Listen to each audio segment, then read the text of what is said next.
losing lots of blood. Yes, new kid, that's perfect. Keep looking around for more used condoms. Following on from the success of Stick of Truth and Fractured But Whole, South Park Snow Day is a dramatic departure from the turn-based RPG system and instead opts for a 3D hack-and-slash co-op roguelike.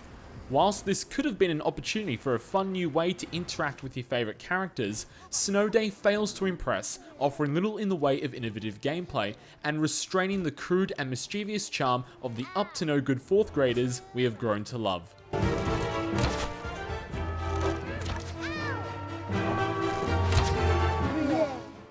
In Snow Day, a mysterious blizzard has swept over South Park, meaning that school is cancelled and all hell breaks loose with Cartman recruiting you, the new kid, to wage battle against the other school children. In each of the game's 5 chapters, you'll fight through several hordes of enemies, with up to 3 other friends working together with a range of weapons and card abilities in an all-out blizzard brawl. In each chapter, you can take with you 1 melee weapon, 1 ranged weapon, 2 ability cards such as a fart which propels you in the air to escape a hairy situation while grossing out your enemies, or a healing totem to keep your party up to strength during combat. You can also select 1 limited use bullshit card, which gives you even greater power such as a meteor strike or summoning Professor Chaos's minions. The enemies you encounter will also have their own set of bullshit cards, which may turn their weapons into laser swords or render your ranged attacks useless. Through each chapter, you can find Jimmy, who can grant you new card upgrades for the duration of the run for the small cost of some toilet paper, or Henrietta, who can give you more powerful upgrades for a small card sacrifice, or even Dark Matter, which is used for giving your character permanent perks. In between runs, you can access Cooper Keep, which is where you can change out your weapons and perks, view cards you've unlocked, or even spend platinum points on kitting out your character, although I must say the character customization leaves a lot to be desired. All of this sounds like the pieces for a great roguelike game are there, and you would hope the South Park backdrop will keep you coming back for more. But unfortunately, it all falls flat, and after the first hour, I was incredibly bored. First, the combat felt less like coordinated strategy and more like bashing 2 action figures together just as any kindergartner would. The movement never felt tactile or responsive, while combat lacked impact. Regardless if I was using a 2-handed axe or dual-wielding daggers, it all felt the same, and if not for the visible health bars, I would have no idea how effective my weapons were, or if I was even hitting my targets, as there is a lack of enemy lock-on, which sometimes caused me to struggle to hit my enemies, and instead I just darted around them like an idiot. The audio mix in combat was also dreadful, with sounds being too dull or outright missing.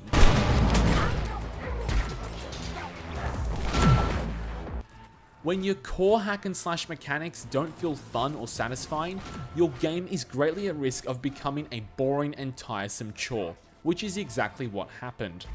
The card system itself is fine, with some upgrades outright changing the way your weapons and abilities work, such as the healing totem being able to also deal damage, while other card upgrades just make your already powerful abilities more powerful. But there still wasn't really anything exciting enough to keep me engaged.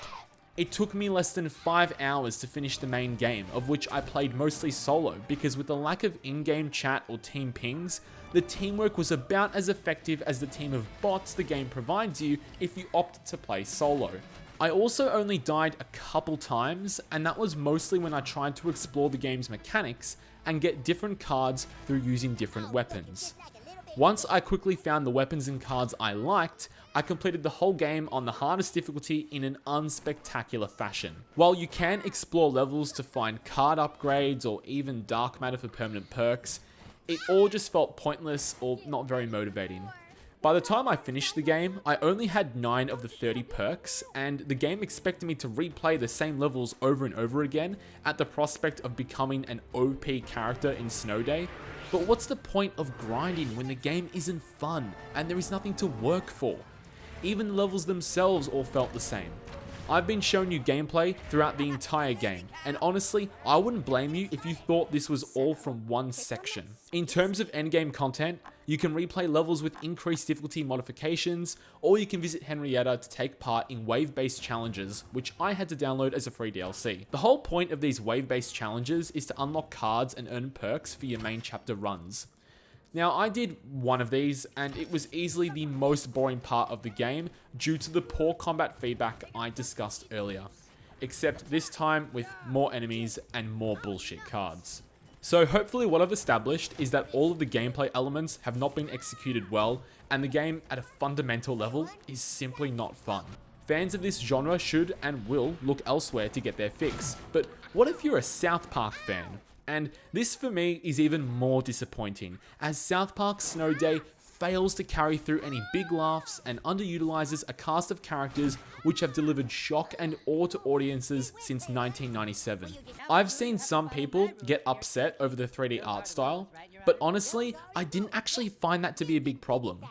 Where Snow Day fails compared to its former and more superior titles in the franchise is in its inability to create meaningful and memorable interactions with what really should be a strong cast. Sure, you have the main 4 characters with a strong presence in the cutscenes, as well as some others that have a couple funny lines as shopkeepers, along with some cameos from Randy, but besides that, there isn't really much there. The RPG format we grew to love worked well when the gameplay complemented the way characters interact with funny lines throughout combat, and there were plenty of ways to engage with just about everybody in the town. But this hack and slash 3D game doesn't give you the opportunity to do any of that. The same repetitive lines from the kindergartners you defeat will get old in the first chapter, and even the quips from Cartman become tired and overused. Heck, the game only utilizes, I'd say, less than 5% of the entire South Park cast. The only memorable moment which put a mild smile on my face was the Princess Kenny boss battle, and that was only because of how adorable Princess Kenny is.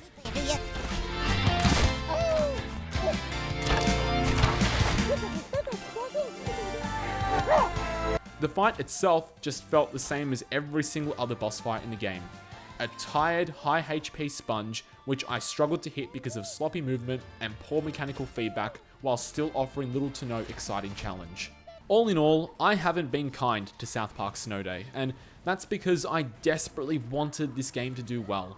But I was disappointed to find that this game is not just a poor 3D co-op hack and slash roguelike, but it also fails to deliver on any of the classic South Park elements that long-term fans of the series have grown to love. Question and THQ Nordic wanted to try something different with the series, and while I can't fault them for trying, I also can't justify the $60 Australian price tag, or let alone $90 for the special edition, which comes with the season pass. Don't bother convincing your schoolmates to party up and jump into this one. Better off staying in class and getting an early start on your homework. Poor player 1. While you're down there, would you like a juice box?